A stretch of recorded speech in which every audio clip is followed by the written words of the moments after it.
us at one time or another encounter a difficult situation with one of our coworkers where we need to give feedback.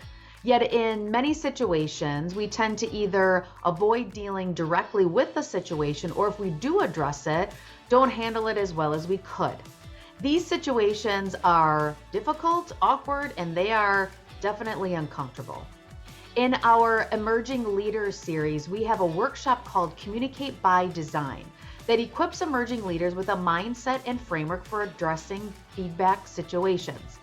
Because we know these situations require planning and preparation so they go well.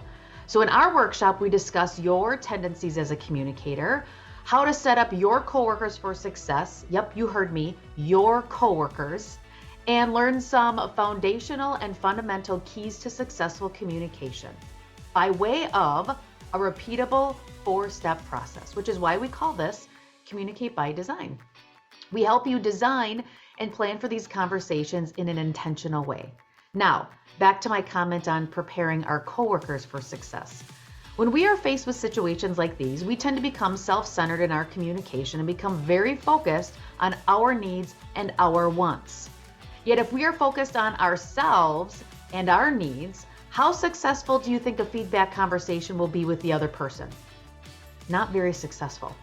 So keep in mind, in all situations, there are 3 players that are present: you, the other person, and the problem that you're looking to solve.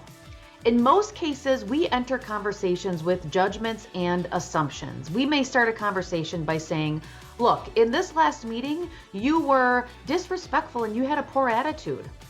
That's siding with the problem. When we think in terms of partnering up with the other person, we become more curious. And when we're curious, we ask questions to understand. And if we're asking questions to understand, the other person feels listened to. And if they feel listened to, they're more open to a conversation to help resolve the situation.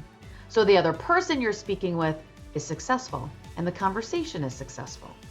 So we do a number of activities in our workshop to underscore this point, to help shift your mindset when entering a conversation with a peer, a colleague, or even your boss.